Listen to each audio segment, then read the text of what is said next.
Hey, welcome back to the Soul Pod. This is Stacy. It occurs to me that I'm making another video that has art as the centerpiece. Uh, these videos aren't necessarily about art. They're about just using art as a way of talking about a topic. And lately, it seems like art's been bubbling up. So, what I want to do is I want to share two stories. Um, there's an old saying: "No man is entirely good or entirely bad. A man is as good or as bad as he makes himself." So this, of course, counts for you ladies as well. We're only as good as we choose to be. No one is born a particular way. We evolve a particular way. We are who we are, and we get there through a means of different choices we make with our life. And most of it all starts up here, the way we think about things, the way we approach them. Today, I want to share a story of two artists, um, two very famous men, and both of them not particularly successful artists. In fact, one was an absolute failure as an artist, and in his lifetime and after. Um, so, check out some of these pieces of art. Okay, I'm going to share some stuff here. These are beautiful, right? I mean, this is incredible art, impressive. I can't do this. Uh, and if you look at the imagery, some of it's just really beautiful, just touching. Clearly, the heart of an artist, right? This artist said, "Art in the true sense is not a luxury but a necessity, one of the greatest treasures of mankind." Also said, "Art is the purest and most direct expression of the human soul." That's an artist. It's an artist's heart. Do you recognize any of these? This is the art of Adolf Hitler. Yeah, let that sink in. No one is born bad. Things happen, we make choices. Hitler made these in his 20s. This was prior to World War I and slightly after World War I. He finally quit being an artist. So how does that happen? How do you go from making amazing art, really beautiful stuff that most of us would wish we could do, like that level of art, to being the most notorious mass murderer in history and one of the most horrible dictators ever? How does that happen? Because he clearly had an artist's soul at one point. And he said these eloquent things about art, but he became Adolf Hitler.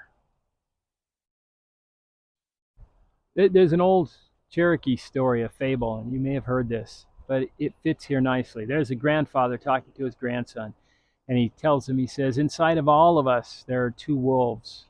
There are two wolves. They're fighting for dominance, and one of them is evil. He's bad, the bad wolf. The bad wolf is evil. He's anger. He's greed. He's jealousy. He's ego. He's all these bad things. And the other one is good.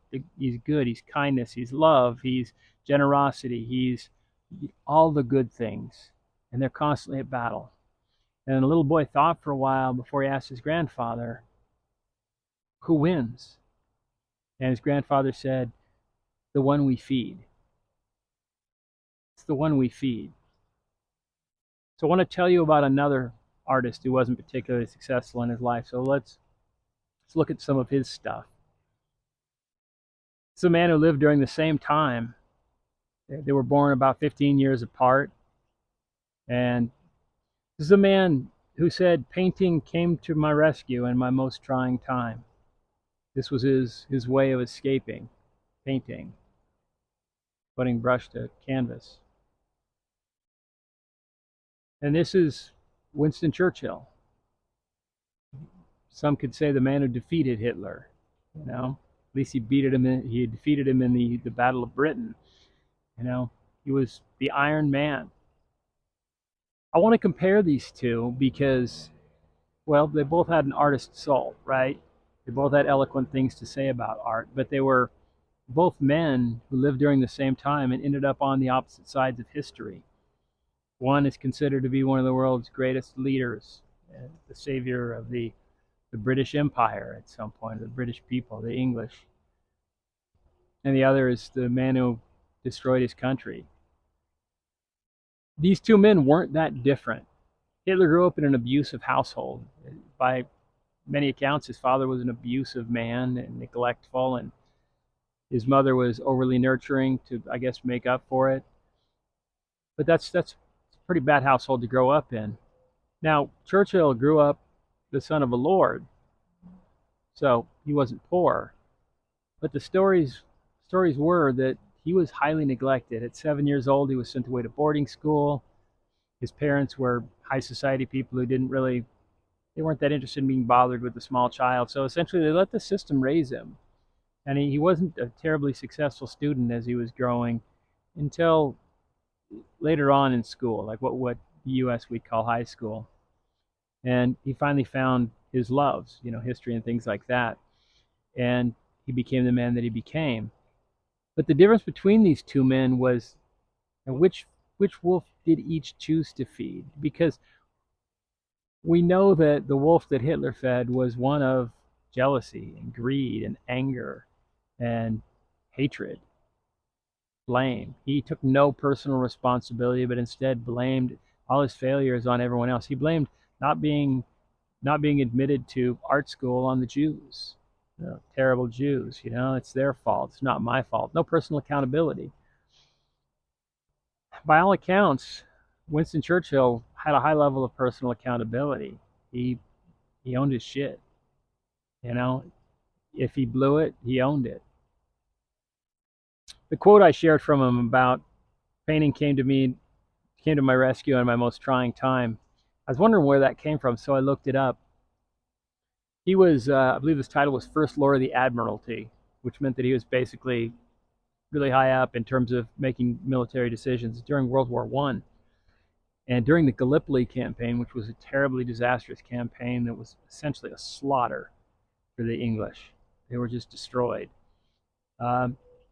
Churchill stepped down. He took full accountability for it and he stepped down. That's a man who was feeding his better wolves. He was feeding his better wolves and he was taking personal accountability. And in doing that, he became the man that he died.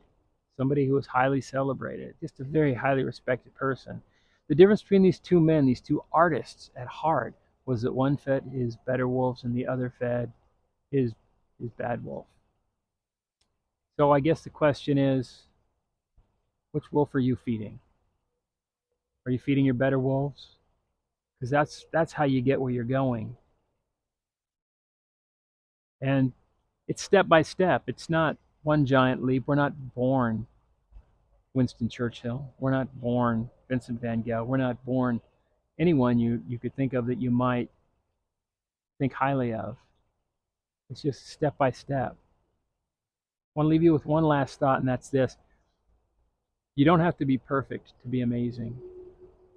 Be a little perfect in your thinking. Feed the good wolf. Shun the bad wolf, because you know which one you want to win. See you on the next video. Thanks for watching. I appreciate that you're here.